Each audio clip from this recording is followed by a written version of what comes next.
If, like me, you identify as an introvert and consider yourself as something of a misanthropist, you've probably dreamt at one point or another of escaping to a deserted island somewhere and living in peace and solitude, free from the stresses of the modern world. The fantasy of running off to some tropical paradise in the South Pacific might sound attractive, but anyone who's watched a Castaway will probably realize why this isn't a good idea.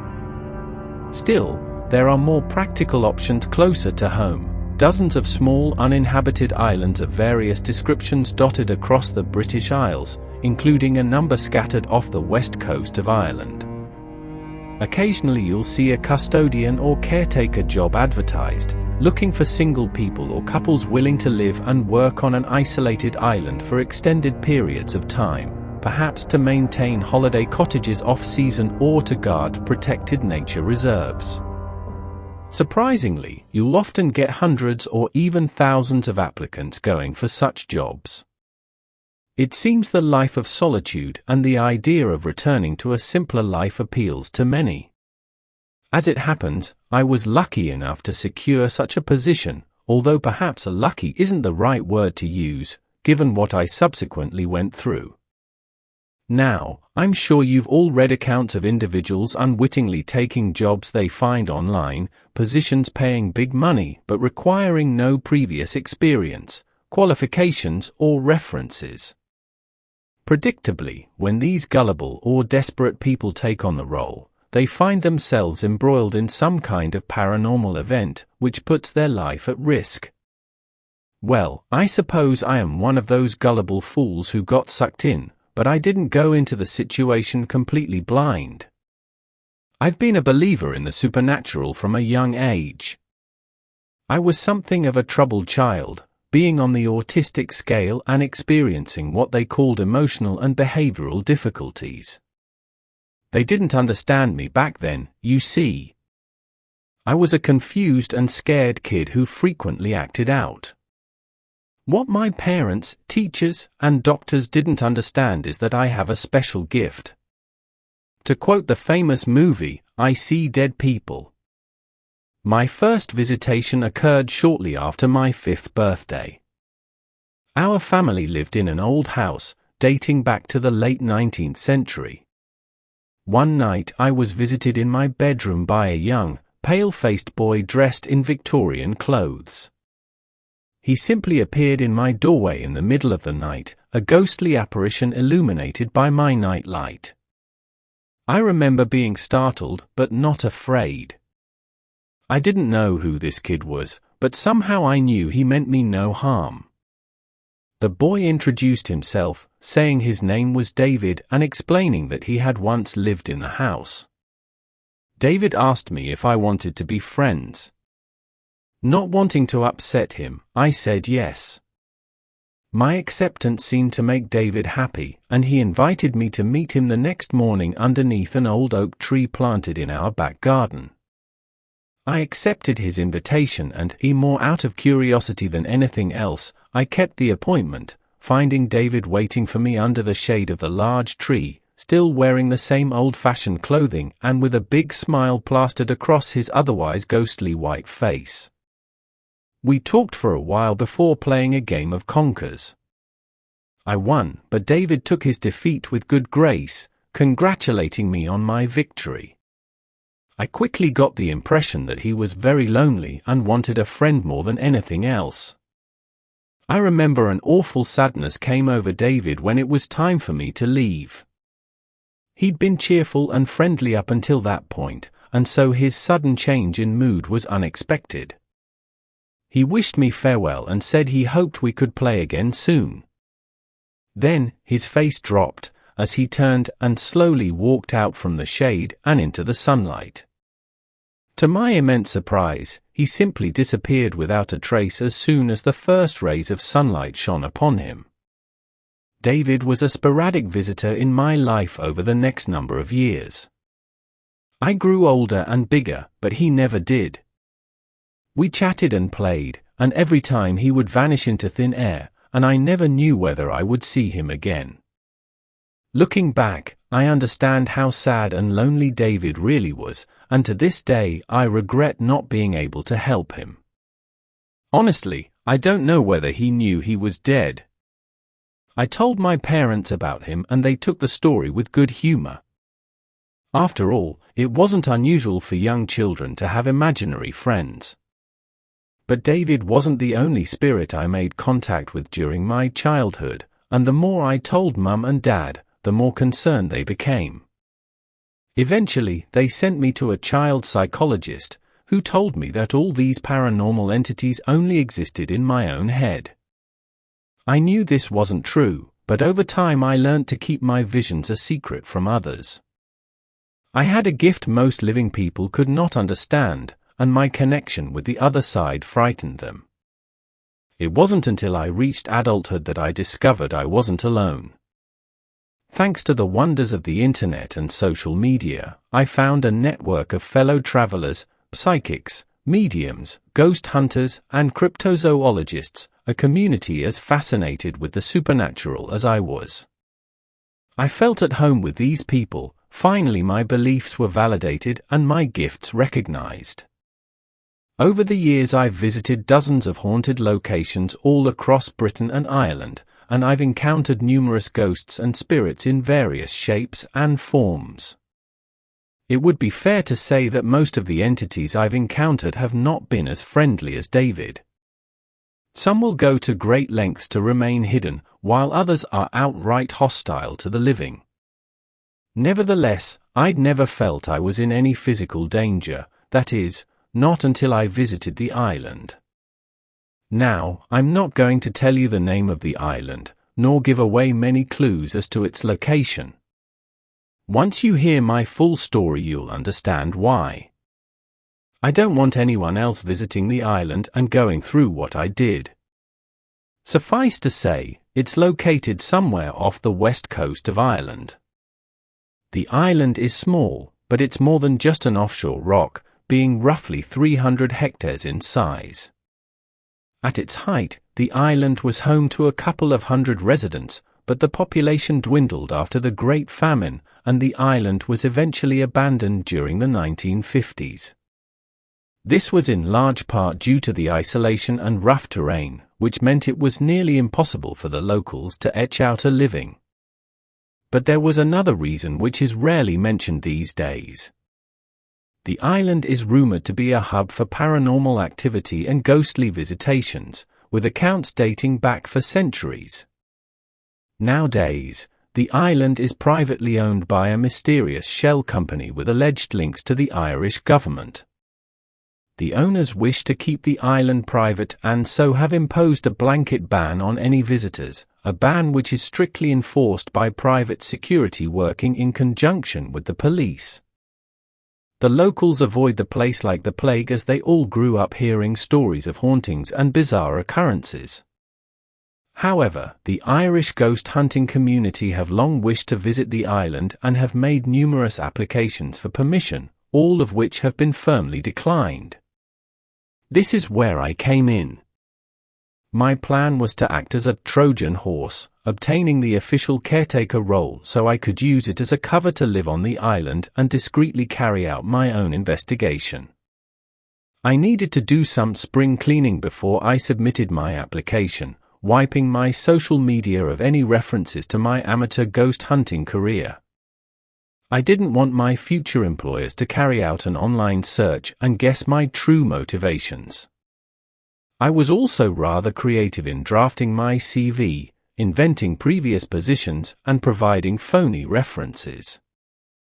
I'd like to point out that I'm not usually a dishonest person, but I was so determined to make it onto the island that I was prepared to bend the rules somewhat. As it happened, I had an easier time obtaining the position than I'd initially thought. Perhaps the island's dark reputation scared off a lot of prospective applicants. My interview was done over the phone and was fairly straightforward. My interviewer was a mysterious character who introduced himself as Mr. Black and spoke in a muddled accent that was hard to place. The questions he asked were mundane and generalized, perhaps deliberately so. There was no mention of the island's tragic history or reputation for paranormal activity, nor were there any cryptic or mysterious rules imparted to me.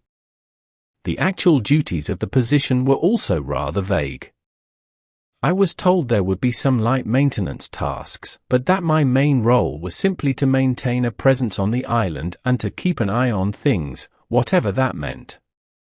Mr. Black implied that I would have a lot of spare time on my hands, which was fine by me, since I would have plenty of time to carry out my investigations. He also told me that they needed someone to start as soon as possible, because the situation had suddenly become vacant. This sounded ominous, but I just assumed the previous caretaker had seen something scary and had done a runner. At the end of the short interview, Mr. Black informed me in an emotionless tone that my application was successful and he was happy to offer me the position. I tried to contain my elation as I graciously accepted his offer. I couldn't believe my ruse had worked and I'd gotten my foot in the door. Of course, I had no idea what I'd actually let myself in for. I traveled to a small port town on the west coast where I was told a boat would transport me out to the island. Security was tight and so all my luggage was subjected to a thorough search by a burly security officer. I'd anticipated this and so had not packed any of the ghost hunting equipment I would usually bring on my investigations, such as my EMF meter, EVP voice recorder, or even low-tech aids such as a Ouija board. I have a gift for contacting the dead, but spirits and wraiths don't always want to be found, and so these aids can prove crucial. But my new employers would surely discover my true intentions and withdraw their job offer. And so, I would have to rely on my particular set of skills once I was on the island. Likewise, I had no protection against what came from the other side, other than a small gold crucifix I'd inherited from my late grandmother. Obviously, I believe in life after death, but I wouldn't consider myself a Christian in the true sense of the word. The gold necklace was in fact little more than a family keepsake. We set sail early on a Saturday morning, making the short sea journey across to my destination. The transport was little more than a converted fishing trawler manned by a skeleton crew. The captain was one of those old sea dog types, complete with a scruffy white beard and a weathered face, likely the result of years of working on fishing boats coupled with heavy drinking. He was standoffish and somber throughout the journey, speaking in whispered tones to his crew members. None of the crew would speak to me during the trip. In fact, they could barely look me in the eye. The captain made it clear that they would be dropping me off on the jetty along with my luggage and supplies, and would be departing immediately after. Neither he nor any of his crew had any intention of setting foot on the island. I knew that the locals feared this place and understood why, so I wasn't too concerned by the crew's behavior. However, I wasn't happy at the prospect of having to drag all of my luggage and food supplies from the jetty up to my accommodation. As promised, the boat made a quick departure, with the captain shouting from the deck, saying they would return in 5 days with fresh supplies. It turned out to be an eventful week. I don't have a map of the island, nor would I share it if I did. I can however disclose some details regarding its geography and architecture. The short and worn-out wooden jetty is located on the eastern side of the island, closest to the mainland. The caretaker's cottage where I stayed is about 200 yards from the jetty. The house is small and fairly basic but has the amenities necessary for a comfortable stay, including its own generator and oil-powered heating. It doesn't have an internet connection or any phone coverage, of course, but there is a two-way radio which can be used to contact the mainland in case of an emergency. My larder was well stocked with canned goods and a limited supply of perishables, and I had an ample batteries and candles in case of a power outage. On the island's south side is a short stretch of sandy beach, and on the hill above the beach stands the ruins of a 10th-century monastery, built by a religious order seeking isolation from the corruptions of the outside world, allowing them to study and pray in peace. It was common during the Middle Ages for monks to live and work in such remote locations. This particular monastery had been destroyed centuries ago, and now all that remained were the foundations. The north of the island is home to sheltered caves where sea birds nest, while on the west coast lies a steep cliff face 100 foot high, constantly battered by the powerful waves of the cold North Atlantic. In the center of the island, one will find the ruins of a small village that was once home to the island's small farming community. As recently as the 1950s, there were several cottages still occupied, some consisting only of one room heated by a turf fire under a thatched roof. Only a handful of elderly residents remained by the middle of the 20th century, and those holdouts either passed away or emigrated to the mainland, leaving their homes to gradually crumble, as nature slowly reclaimed the land. The final location of note is the old manor house, once home to the Burke family, the often absent Anglo-Irish family who owned and ruled the island for close to 2 centuries. The grand, 3-story Gothic house was burnt to the ground during the 1920s under disputed circumstances, and all that remains today are bare walls, still scorched as a result of the powerful flames which engulfed the building all those long decades ago. And so that's it, the island in a nutshell. It is beautiful in an austere and harsh sort of way. The views over the Atlantic are spectacular and awe-inspiring. But the weather can be brutal and the high winds intense. Nothing much grows on the island and it would be very difficult to live off the land. But I hadn't come here to farm or admire the views. I knew I was the only living person on the island, but as soon as I stepped off the jetty, my sixth sense began screaming inside of my head, warning me that I definitely wasn't alone. I spent the afternoon exploring the island, wrapping up warm to protect myself against the elements. The weather was frightful, with the wind blowing a harsh gale and the lashing rain becoming ever heavier. Nevertheless, I persevered with my walk, only returning back to the refuge of my cottage when the wind got so heavy I could barely stand. Retreating to my sanctuary, I changed out of my wet clothes and set a fire to warm myself up. I hadn't seen anything out of the ordinary during my first tour of the island. No gulls had jumped out to say hello.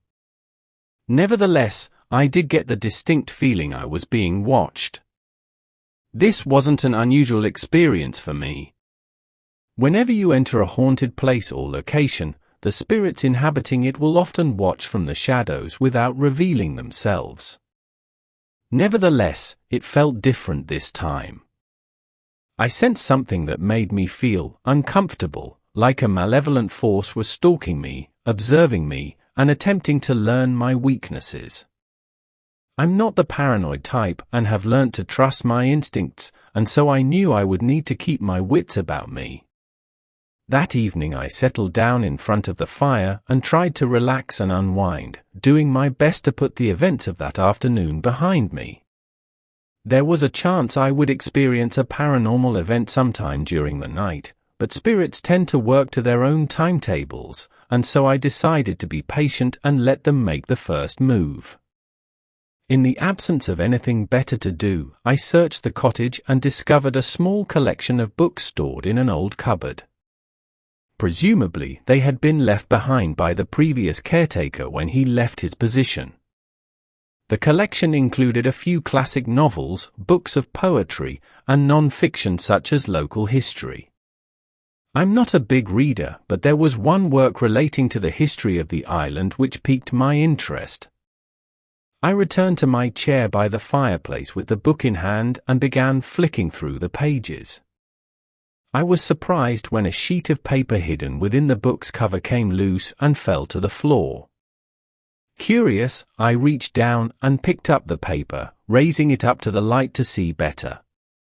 Upon the page was a hastily drafted note, consisting of untidy scribbles that looked like they'd been written by someone with little time or under extreme stress. With some difficulty I was able to transcribe the content, which read as follows: "If you're reading this, I'm most likely dead already. A cliché, I know, but I've been under a lot of stress, so give me a fucking break. I'm the former caretaker of this island. I thought this would be an easy job, little work for good pay. But my employers didn't tell me the truth about this place, and I was incredibly naive. You're probably expecting me to impart knowledge that will save your life, a set of rules you must follow if you want to survive. Well, I'm very sorry, but I've got nothing. The truth is, you were fucked as soon as you stepped off the jetty.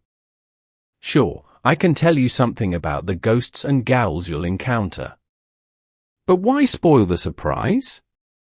Besides, the spirits are prisoners here, are victims of circumstance who've been trapped for all eternity.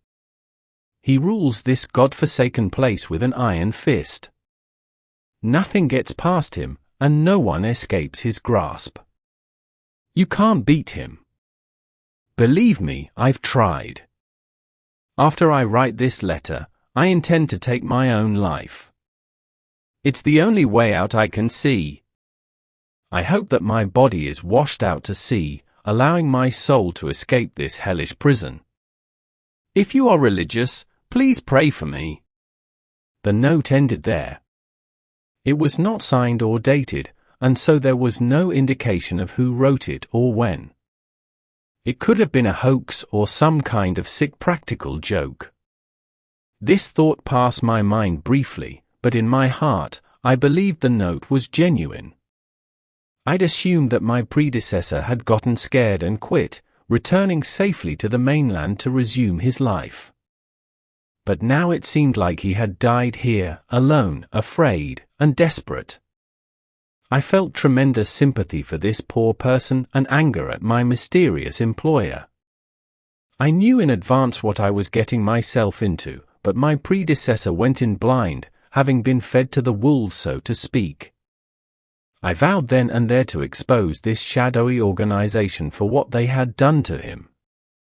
The hastily written suicide note hadn't told me much, but it did confirm what I'd already suspected. There was something else here, an entity more powerful and dangerous than your average spirit, which had some kind of hold over this small, abandoned island. I'll admit to feeling a cold chill run through me as I reread the note, before I folded the paper and carefully placed it in my pocket. What I was facing here on the island was likely to be my greatest challenge yet, and I genuinely feared for my safety, given the tragic outcome for my predecessor. But I wasn't going into this blind, and I believed that my special abilities and sixth sense would see me through. In retrospect, I now realize I was overconfident.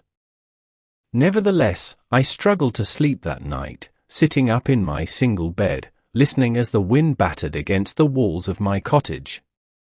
My mind kept on going over the cryptic words contained within my late predecessor's hastily scrawled letter. What was it that dwelt here, on this abandoned island? What could be so powerful that it could entrap and control spirits? I didn't know, but imagined I would find out soon enough. After several hours, I eventually managed to doze off, only to be rudely awoken in the early hours. I shot up from my bed when I heard it, having to quickly remember where I was and what I was doing here. I heard shouts from outside my bedroom window, men crying out and screaming, metal clashing against metal. It sounded like there was a full-scale battle going on. I experienced a sudden rush of adrenaline, part fear and part excitement.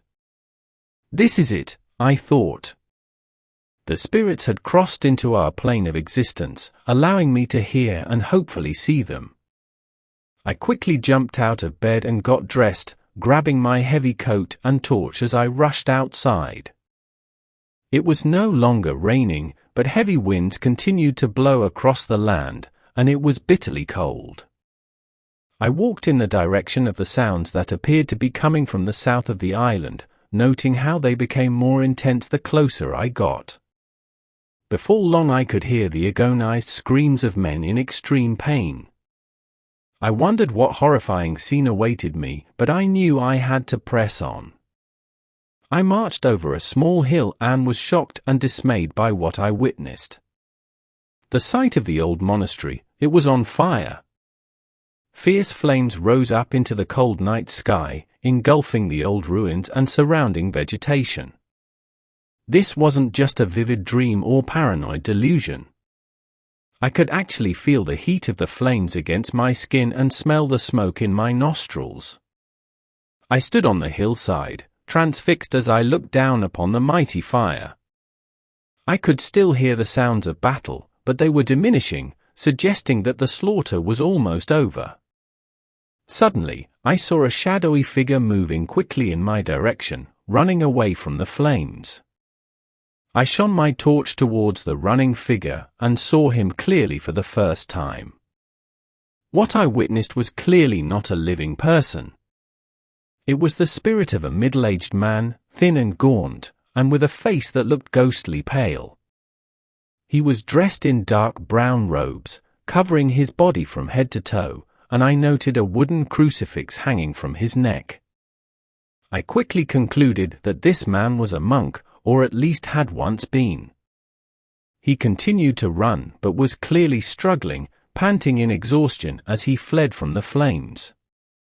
Suddenly, a second figure emerged from the shadows, chasing after the fleeing monk and quickly closing the gap.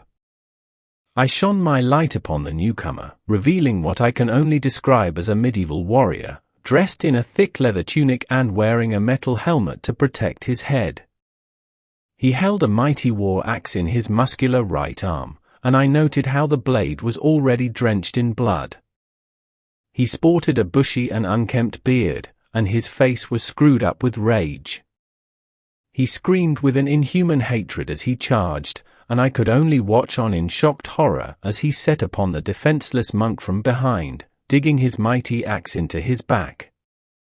The monk screamed out in agony as he fell to the ground. I saw the pain in his eyes as he desperately tried to crawl along the blood-soaked grass, wheezing as he struggled to take each breath. The warrior stood over him, savoring the monk's suffering as he reached down and pulled his axe from his victim's back.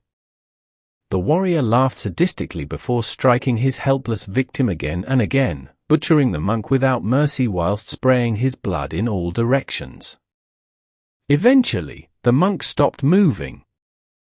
With his grisly task completed, the axeman raised his head and looked in my direction, apparently only noticing me for the first time. I stood on the hill watching this cruel entity as he glared back at me across the void. To my horror, I saw that his eyes were jet black, soulless, and seemingly devoid of any trace of humanity. He glared at me with those dark, hate-filled eyes and shot me a cruel and sadistic smile. In that moment, a wave of terror overcame me. I'd felt fear before, of course, having encountered hostile spirits that scared me. But never before had I feared for my physical safety, for my life. My instincts told me to run, and that's what I did. I heard a bloodthirsty roar and the thump of boots. Glancing over my shoulder, I saw the warrior chasing after me with his axe in hand. Clearly, he meant to do the same to me as he'd done to the monk. I ran for my life, as quick as my legs would carry me, fleeing to the only place I could, back to the sanctuary of the caretaker's cottage. I barely made it, my blood pumping and breath short as I ran into the house, slamming the door shut and locking it behind me. A moment later, I heard a heavy bang on the other side of the door, closely followed by a cruel laugh, and then, nothing but silence. I didn't sleep a wink that night, instead barricading the doors and windows whilst standing guard with a fire poker. It was a long and terrifying night, but there were no further incidents before the first light of dawn. With considerable trepidation I unlocked the door the next morning and ventured outside, still holding the fire poker in hand, although I reckoned it would provide little to no protection against a vengeful spirit. I immediately spotted the warrior's axe, its head buried in my front door, and with bloody fingerprints covering its wood handle. I experienced an icy chill as I reached out to touch the weapon, noting how the steel was cool and the blood still wet. As it happened, the axe was the only evidence left of the events of the previous evening.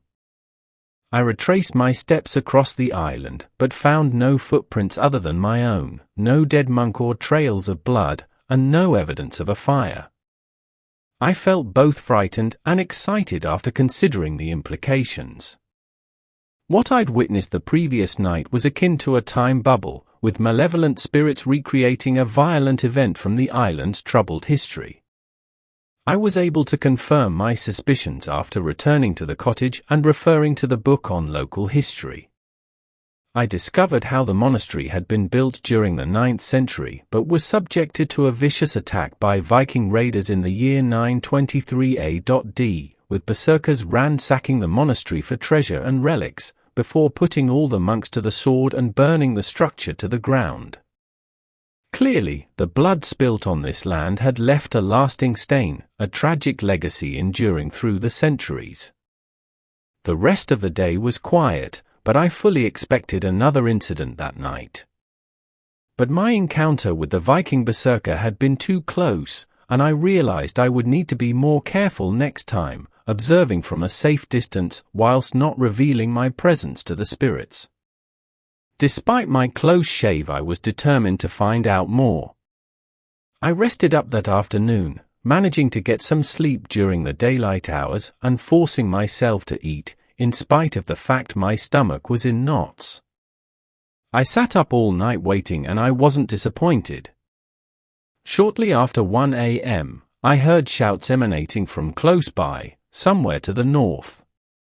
Cautiously leaving my cottage, I crept across the land, following the sounds of shouts and pained cries. The ominous noise brought me to the location of the old village, where I discovered a small fire burning inside one of the ruined cottages. I crept closer but made sure to keep out of sight, staying low and hiding behind a rock as I watched events unfold. I had my torch with me but didn't dare use it, lest I give away my location. Instead, I needed to rely on the moonlight and dim illumination provided by the fire.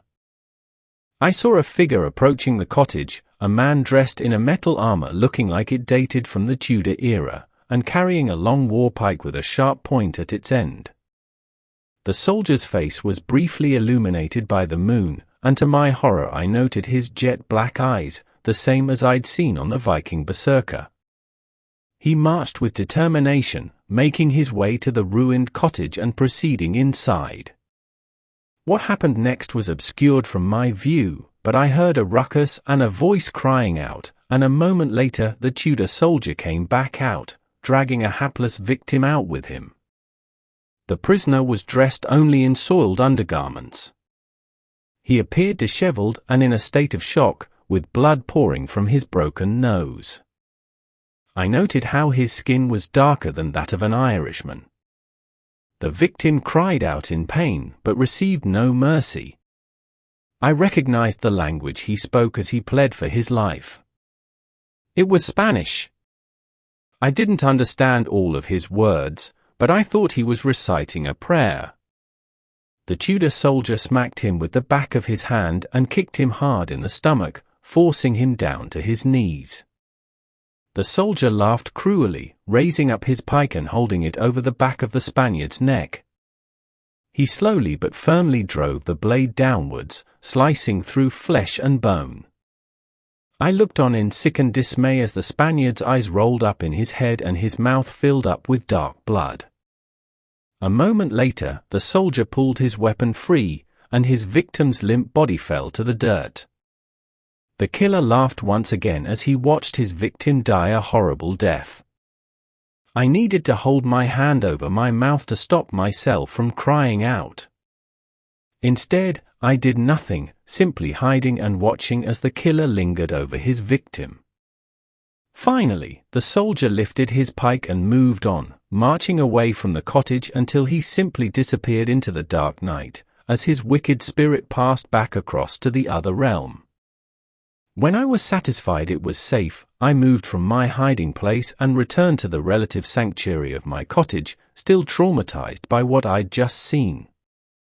Unable to rest, I rifled through the history book and discovered the tragic story of the lost Spaniard.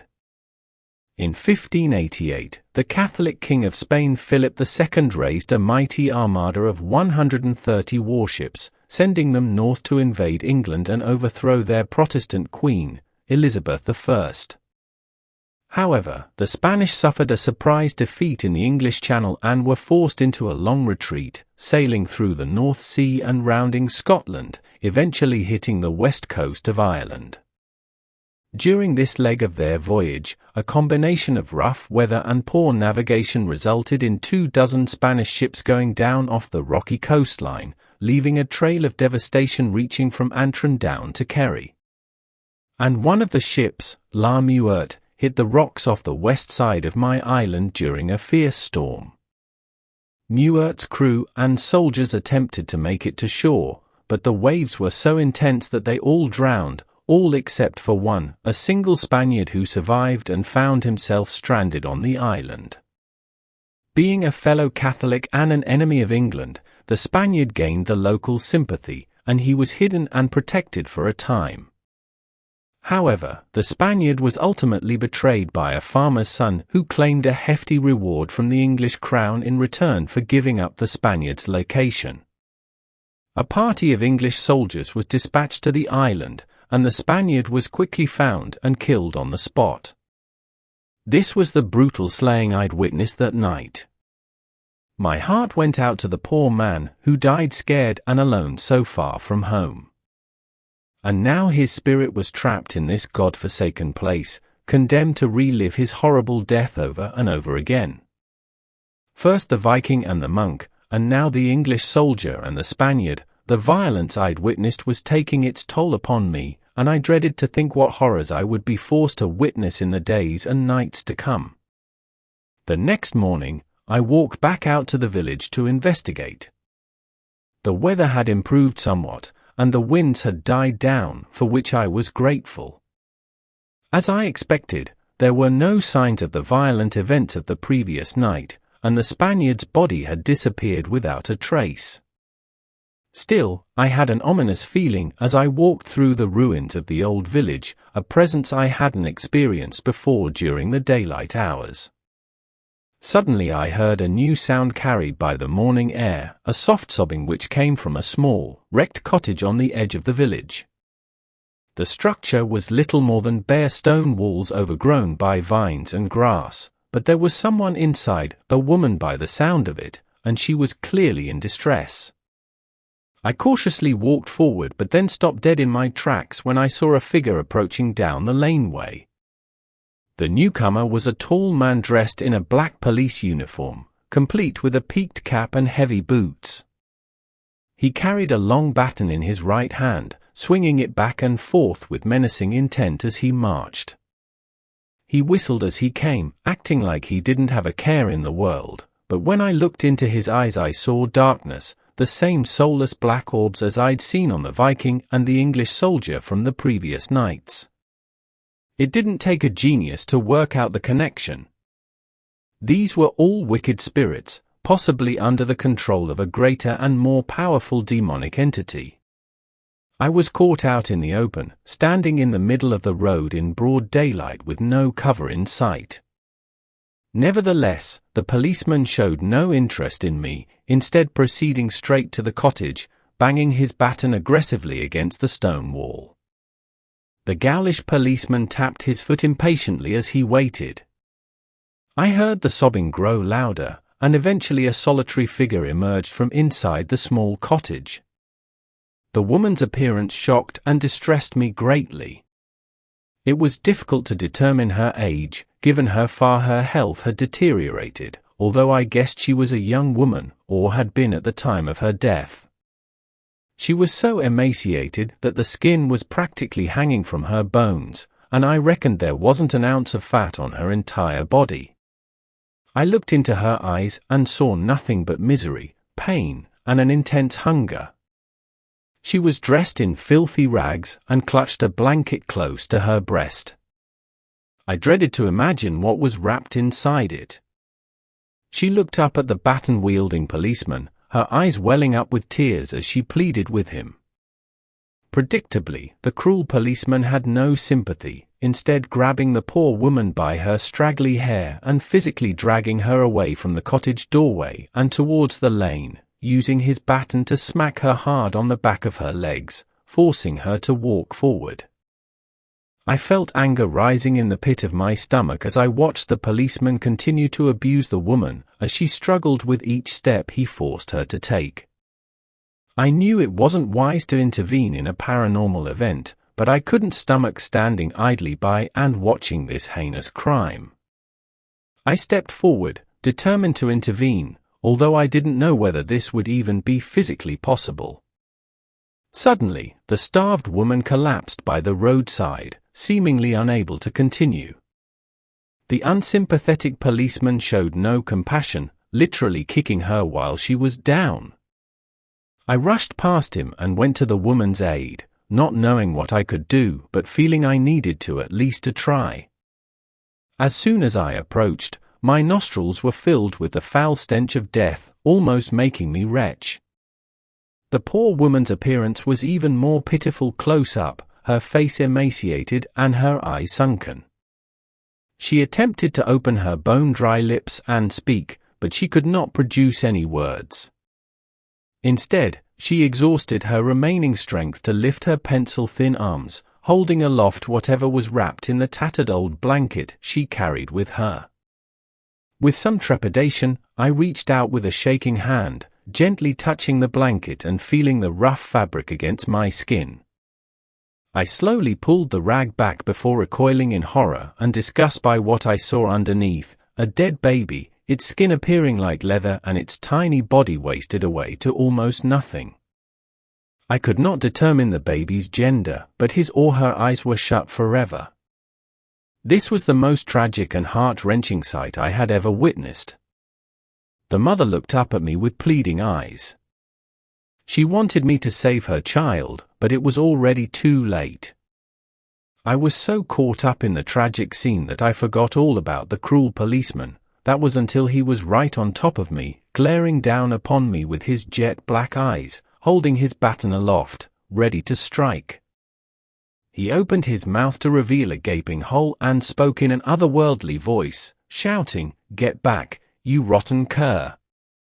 And then he swung his baton, striking me hard on my forehead. I suffered a blinding pain within my skull and fell backwards, landing heavily in the dirt. I must have blacked out for a moment, but when I came to, my head was still throbbing, and when I reached up to touch my forehead, I felt a trickle of blood coming from an open wound, real pain, and real blood. After I regained my senses and managed to stand, I soon discovered that the spirits had disappeared, the mother and her dead baby, the sadistic policeman, all were gone. I sluggishly managed to make my way back to the cottage, where I used the first aid kit to patch up my head wound. Luckily, my injury wasn't as bad as I feared it might be once I washed away the blood. Still, the policeman's assault had proved what I previously suspected, that the spirits here could do me physical harm. Once I had rested and recovered, I picked up the history book, although I already knew which tragic historical event I had witnessed. The Great Famine. The result of a potato blight and criminal negligence by the British government and Anglo-Irish landlords, resulting in the deaths of over 1 million people and the emigration of close to 2 million in the years that followed. Ireland is a country with a tragic history, but the famine of the 1840s was by far the most devastating event, its grim legacy lasting even to the current day. Unsurprisingly, my island had not escaped the devastation, as its population was reduced from over 200 to less than 50 in only 10 short years. And there was another cruel twist to the island's history during this era. The family that owned the island back then was named Burke. However, the landlord during the famine was absentee, meaning he lived in luxury in England whilst relying on local agents to collect rent from his starving tenants, and using the constabulary to evict those who could not pay.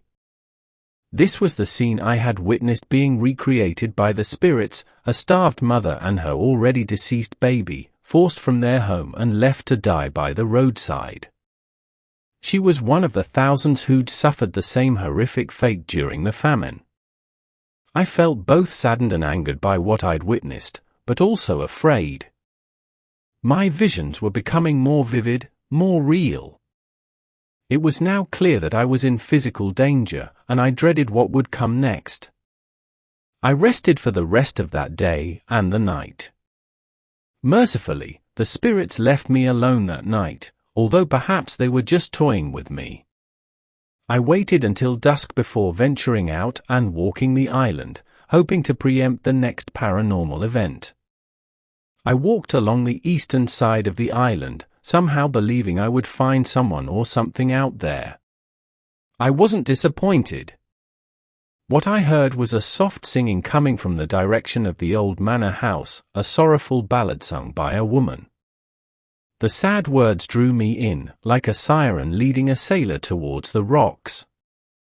I felt a powerful draw pulling me towards the manor house, and I threw caution to the wind as I followed the sound. I saw her standing on a small hill to the rear of the ruined building, looking out to sea and the mainland beyond. The woman was dressed all in white, her long blonde hair flowing in the wind, and her deep blue eyes filled with sorrow and mourning. She was undoubtedly very pretty, or at least had been when she was alive, and her singing voice was a thing of beauty. I didn't recognize the song, but the words moved me, almost bringing a tear to my eye. As I approached, I half expected a violent event to play out before me, for some variety of hellish ghoul to appear and do something unspeakable to the lady in white. But this did not happen. As I walked closer, the spirit woman acknowledged my presence for the first time, turning to face me, her long dress flowing as she did so. And then she spoke. "Do not worry, good sir. My time has not arrived quite yet. I still have a few moments to savor before my demon comes for me." I stood glued to the spot, awestruck and astonished by the woman who stood before me, and had just spoken directly to me. Now, I had communicated with spirits before, of course, but never so clearly. This was like having a one-to-one conversation with a real person. But I couldn't forget that this woman was dead, and she didn't belong in this world. The lady was radiant, almost glowing, but her eyes were lacking something, the glint one would expect to see in those of a living, breathing human being. I opened my mouth, but struggled to find the words. Who are you?" I asked nervously. She scoffed dismissively before answering. "Is this what passes for manners in your time, young sir? Standards seem to have dropped considerably since my demise. Well, I suppose it's left to me to introduce myself. My name is Lady Elizabeth Burke, and I am, or rather was, the last owner of this house." She nodded to the crumbling ruin behind her, before looking back out to the sea, sorrowfully casting her dead eyes upon the far distant mainland. It took me a moment to get my thoughts in order and figure out the connection. "You're related to Lord Burke, the landlord who evicted his tenants during the famine," I stated. She nodded her head in shame. "My grandfather," she confirmed, "a cruel and greedy man. I believe he only set foot upon this island twice in his whole life, and he cared nothing for the people." She shook her head before continuing, "My father had no sons, so I inherited the house and estate. I considered myself a strong and independent-minded woman and took part in protests for women's suffrage during my youth. I was determined to do things differently, to make up for the wrongs committed by my grandfather. I made this place my home and tried to treat my tenants fairly, but the Irish have long memories." She sighed aloud. I was listening intently as she told her sad story. I hadn't asked to hear her tale, but I felt she needed to tell it. The country changed dramatically after the Great War. There was a revolution, followed by a civil war. I should have left the island while I had the chance, but I was too stubborn. Pride was my sin, I suppose. She fell silent for a time as a terrible sadness seemed to come over her. I felt it necessary to prompt her. "How did you die?" I asked. I swore I saw a tear drop from her eye as she replied in an emotional tone. It was the 23rd of August, 1922. A hot summer's night, as I recall. He came shortly after dusk, just a local boy with hatred in his heart, seeking vengeance for the suffering of his ancestors. He set the house on fire. I couldn't escape. I lowered my head, my heart saddened by this woman and her tragic tale. It wasn't just the circumstances of her death that saddened me, but the fact that she was still trapped here, almost a century later. I didn't wish to add to the woman's suffering, but there were still questions I needed answers to. "You are the first spirit who has spoken to me. Why is this so?" I inquired. "I died more recently than the others you've encountered thus far," she replied. "I was the youngest of the spirits here on the island. That was until the man who came before you. But you'll meet him yourself soon enough." She looked me in the eye before speaking her next words, her cold eyes bringing a chill down my spine. "Besides, I wanted to show myself to you, and to speak with you. I saw you go to the aid of the starving mother. You tried to help her. You have compassion, young sir, although little good it will do you here." I gulped, deeply concerned by what she was telling me. However, this did lead nicely to my next question. "What is it that keeps you here?" I asked with a quaking voice, half fearing the answer I would receive. "Why can't you pass over?" She surprised me by laughing out loud before replying. "He hasn't revealed himself to you yet." Of course he hasn't. He enjoys toying with his victims first, you see. The locals call him Dullahan, the Headless Horseman. Some say he's an embodiment of the Celtic god of death, while others maintain he's a demon come up from hell. Legend has it, he once ruled the mainland, but was banished to this island during the time of St. Patrick. And so, here he has remained, trapping and imprisoning anyone foolish enough to step into his domain. Fools like me. She paused to glare directly into my eye before continuing, "And now you."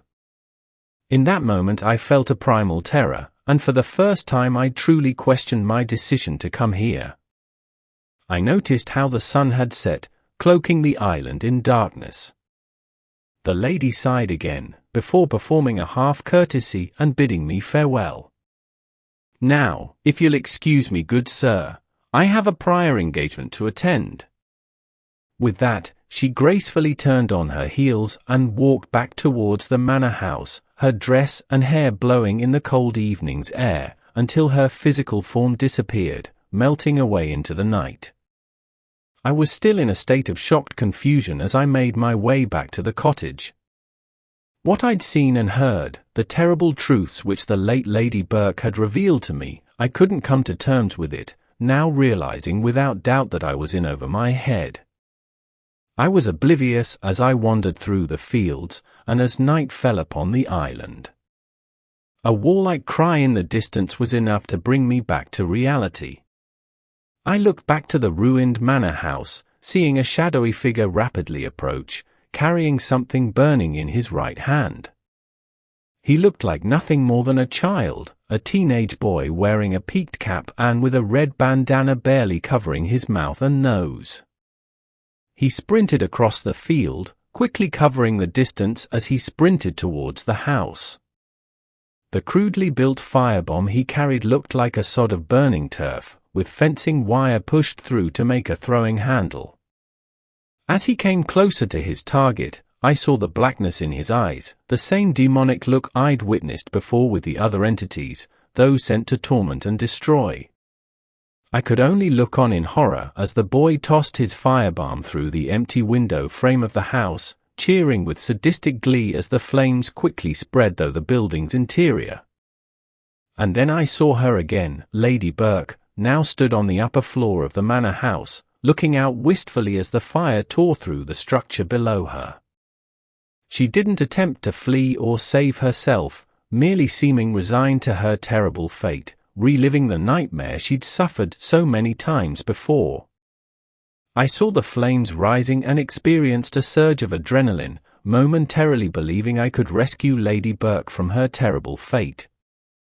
I sprinted towards the inferno, making it as far as the house's front entrance, before the thick smoke and intense flames forced me back. I coughed and spluttered, struggling to see through the smoke as I looked upwards, seeing Lady Burke for the last time, looking into her sad, lost eyes as she moved away from the window, calmly turning around and walking into the flames, accepting her fate and eternal damnation. My clothes still stank of smoke and my eyes were stinging by the time I made it back to the cottage. Nevertheless, I grabbed hold of my history book, determined to find out the whole story of that fateful night during the summer of 1922. This was a time of political turmoil throughout Ireland.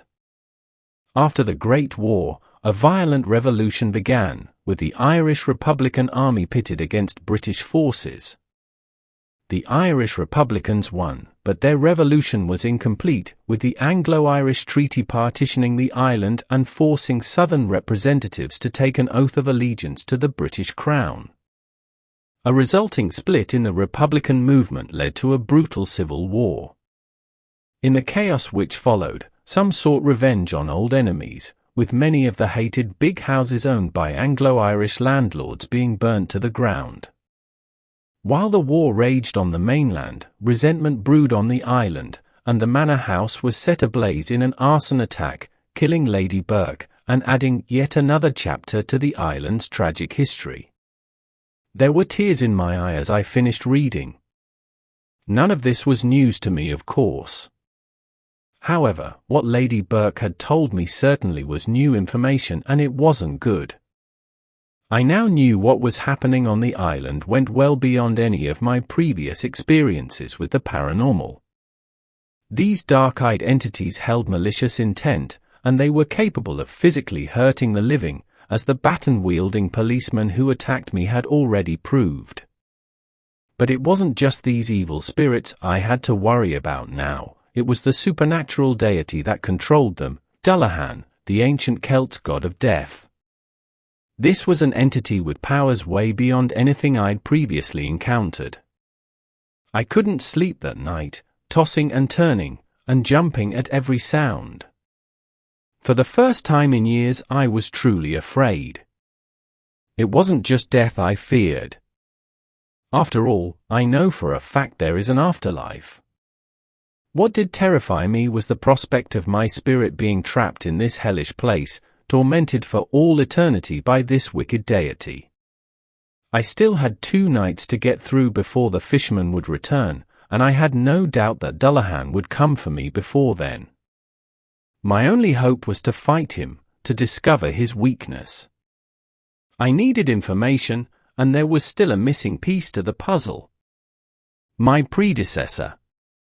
The former custodian who'd left the note for me to find, before taking his own life by jumping off the western cliffs. If his spirit was still trapped here, then I needed to seek him out and find a way to communicate with him. I believed this was my only hope of survival. I didn't dare to leave my sanctuary until dawn, fearing the creatures that I knew stalked the fields and beaches under the cover of darkness. After sunrise, I cautiously made my way through the rock-strewn fields and ruined buildings, approaching the cliffs on the island's western side. Peering over the edge, I saw the sheer drop, almost 100 feet down to the sharp rocks below. I watched, mesmerized by the sights and sounds of the mighty waves crashing against the cliffside. The strong gale shook me as I looked out to sea. To the west there was nothing but open ocean, the mighty Atlantic, and no land between here and America. I didn't hear him approach and was taken completely off guard. The shock of hearing him speak almost sent me over the cliff's edge. "I wouldn't recommend it," he said. I jumped, turning around to see a solitary figure standing about 6 feet behind me, his pale skin barely illuminated by the morning sun. He appeared as a man about my age, dark-haired and with stubble on his chin. He wore modern clothes, denim jeans, white trainers, and a black bomber jacket. I wouldn't have guessed he was dead if I hadn't already known. True, his eyes were lacking something, and on closer inspection I realized his spark of life was gone. But otherwise, he appeared just like a living and breathing human being. Then again, he was the most recently deceased spirit, which also explained how he was able to communicate with me so clearly. I stood there, frozen to the spot and just staring at him, unable to think of what to say to this poor wretch. In the end, it was the spirit who broke the silence. "What's the matter, mate?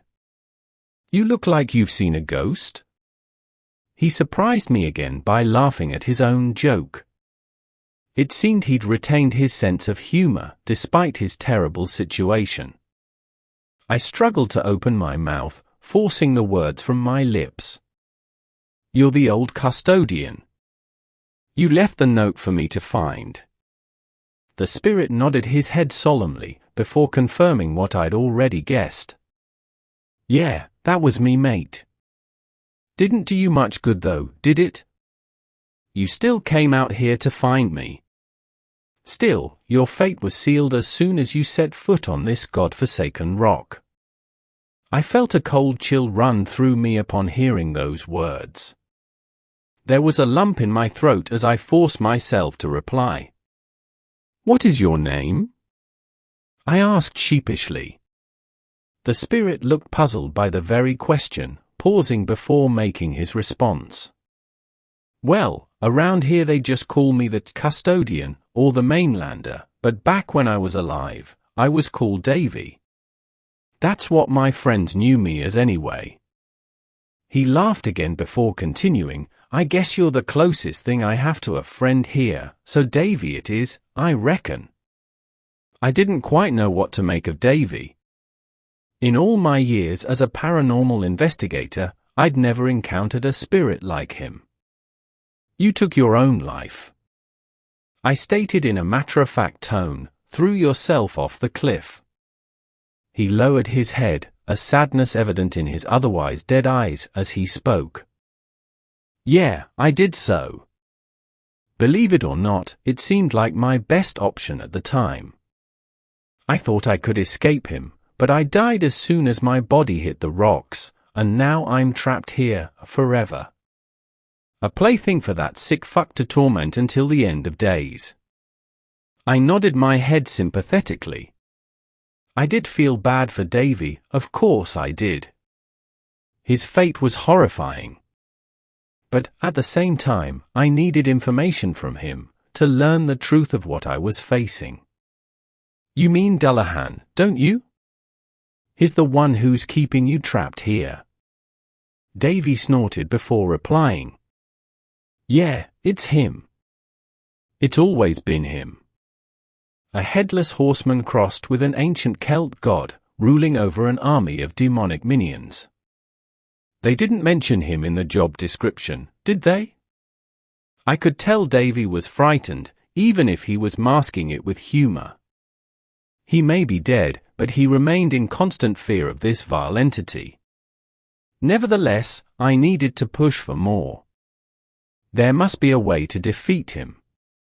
He's got to have a weakness. "None that I could find," Davy replied, with a hint of anger evident in his voice. "Do you think I would have killed myself, if there'd been any other way?" He paused, pointing to the gold crucifix I wore around my neck, the family keepsake I'd forgotten all about. You can put your faith in Jesus if you want. It might help, but I wouldn't bet on it. Needless to say, I wasn't reassured by his advice. I wanted to pump him for more information, but there was no more time. Davy looked up at the rising sun with a deep sorrow in his eyes as he stepped forward towards the cliff's edge. I would love to stay longer and chat, but alas, I have a prior engagement. I became anxious, frantically looking from side to side as I scanned the horizon. Your tormentor, is he coming for you? I asked fearfully. He stopped just inches from the cliff's edge, turning to face me with a wicked grin on his lips. I looked into his eyes and was shocked to see they'd turned jet black. I killed myself, remember, he answered, his voice suddenly becoming deep and disconnected. I am my own tormentor. And a second later, he stepped off the edge. I gasped in disbelief, peering down just in time to see Davy fall, his form hitting the rocks below, before he disappeared beneath the crashing waves. By the time I'd watched my predecessor jump from the cliffs, I'd realized two things. Firstly, I knew that I had to get off this island, otherwise I would die here, and my spirit would be trapped in this hell until the end of time. But I also knew I would have to wait until the fisherman returned with his boat, and he wasn't due for another 24 hours. That meant I had to survive another day and night on the island. My only link to the mainland was the two-way emergency radio in my cottage. But try as I might, I couldn't get in contact with anyone, as my frantic SOS calls were answered by nothing but static. I felt certain that Dullahan was responsible. Whoever or whatever he was, Dullahan clearly called all the shots out here. He'd been toying with me thus far, showing me his power and demonstrating what terrors awaited me under his cruel dominion. Dullahan surely realized this was my last night in his realm, and so he would come for me after nightfall, seeking to claim my soul before the first light of dawn. It's an odd thing, but I spent that final day in a state of relative calm, despite the extreme danger I found myself in. The sun was shining, and the winds had died down, allowing me to walk the island, taking in its unique sights and sounds one last time.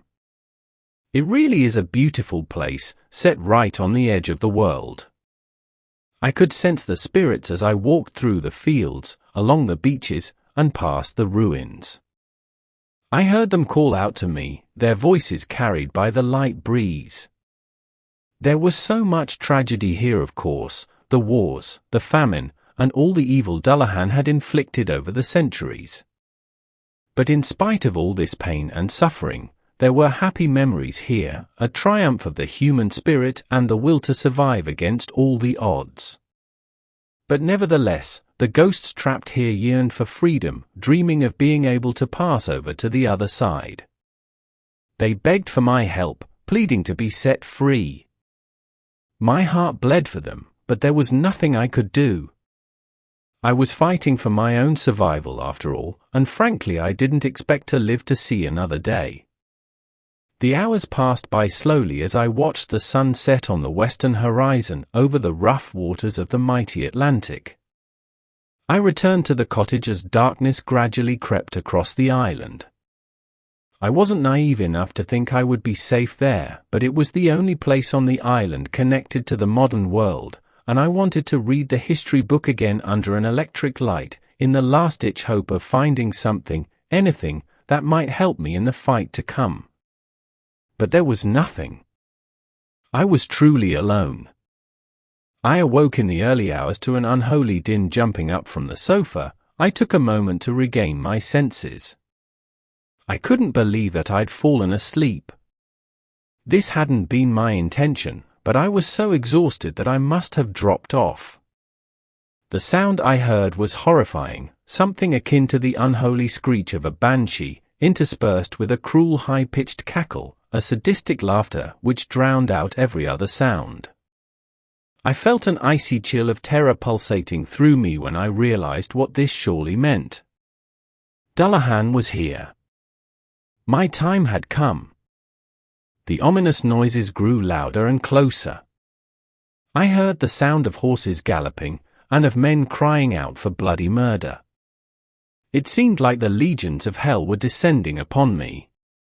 I found myself frozen to the spot. The terror I felt was so all-encompassing. I considered barricading the doors and windows of my small cottage and hiding myself away in the vain hope I could survive the night. But I knew this was pointless. Dullahan controlled everything on this island, and he would find a way in. Besides, despite my fear, I had the fire of defiance in my belly, and so I decided I would rather face this monster head-on. A moment later, I opened the front door before cautiously stepping out. The first thing I noticed was how cold it had become, freezing in fact. The temperature on the island seemed to have dropped by several degrees in a matter of minutes. The next thing that hit me was the foul stench, similar to rotting flesh. The smell was so bad that it made me retch. When I looked up, I saw him for the first time, his hideous carriage illuminated by the moonlight. I can honestly say that I've never seen anything so horrifying and vile in my entire life. Dullahan is in fact a headless horseman. Dressed all in black, he literally held his decapitated head in his skeleton-like left hand. The head itself consisted of rotting flesh, having the color and consistency of moldy cheese. And yet, it was still alive, his mouth forming a wicked and impossibly wide grin, stretching from cheek to cheek and revealing rotten yellow teeth. And his eyes were filled with malice and hatred, constantly darting from side to side until they eventually focused upon me, appearing like the hungry eyes of a predator sizing up its prey. The wagon he rode upon looked like something from a twisted nightmare. The horses were black and emaciated, their shredded flesh falling from the bone. I noticed how Dullahan held what looked like a removed human spine in his right hand, which he apparently used as a whip. The wagon itself was of a macabre design, stitched together with assorted body parts. Its covering looked like it was fashioned from dried human skin, and the wheels appeared to be made from bone. The carriage was adorned with funeral objects, including skulls containing lit candles, their dim light shining a path for the hellish vehicle. Behind the carriage stood Dullahan's demonic minions, the four black-eyed malevolent spirits I'd previously encountered, the Viking berserker, the Tudor soldier, the policeman, and the young rebel. They were all armed with their weapons of choice, and all stared right at me with their cold, dead eyes. But all held back. Clearly, they were subservient to Dullahan and completely under his control. My soul was his to claim, and so his minions were only here to watch. I was still trying to take in the terrifying scene before me when Dullahan emitted another cruel, shrieking cackle from his severed head. The din was so loud that I thought my head would explode, as I dropped down to my knees and covered my ears with my hands. The hideous laughter continued unabated, but I fought through it, getting back on my feet and raising my head to meet my assailant's eye. If I was going to die, I wanted to at least go with some dignity. I screamed my lungs out, trying in vain to be heard over his vile laughter. "Begone, foul beast! Leave me be!" I cried. I don't know what I expected to achieve by this outburst. Certainly, Dullahan was not impressed. Instead of retreating, he lashed out, swinging his whip and striking me hard across my chest. I experienced a sharp burst of intense pain, screaming out in agony as I fell backwards, landing heavily on my back. I almost passed out from the pain, but when I opened my eyes, I was horrified to see him standing over me, holding aloof his hideous severed head in one hand while reaching out for me with the other. I was helpless, completely at his mercy, and of course, Dullahan has no mercy. My panic brain was running on overdrive as the fight or flight impulse kicked in. Suddenly, I remembered what Davy had told me, his flippant advice about putting my faith in a higher power. So, with a shaking hand, I reached for the small gold crucifix hanging around my neck, holding it aloft in the minuscule hope that it would offer me some protection. I didn't expect it to work, of course, but I was desperate and out of options. The sight of the cross had no visible effect upon Dullahan.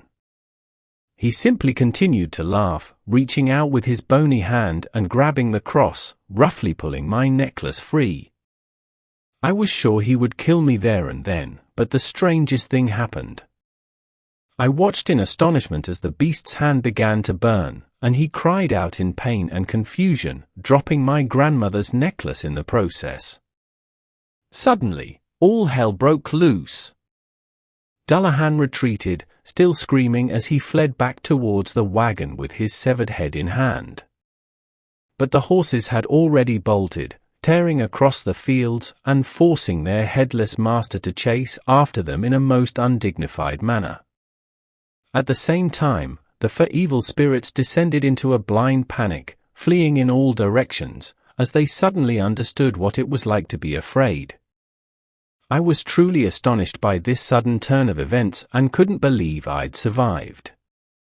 With some difficulty, I pulled myself up, still feeling the pain from the strike of Dullahan's whip.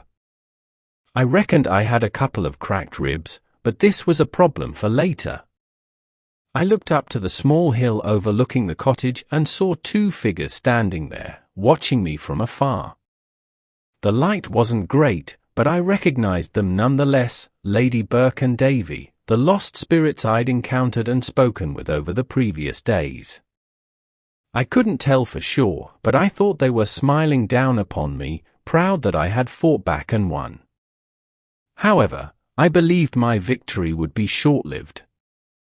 For the rest of the night, I hid away in the cottage, listening to the distant sounds of Dullahan's hellish screams and thumps of his horse's hooves as they tore across the land.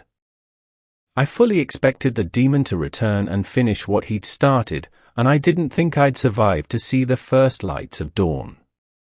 And yet, somehow, I did. Needless to say, I was standing on the jetty first thing, and I jumped onto the boat as soon as it arrived, leaving my luggage and possessions behind. None of that mattered anymore.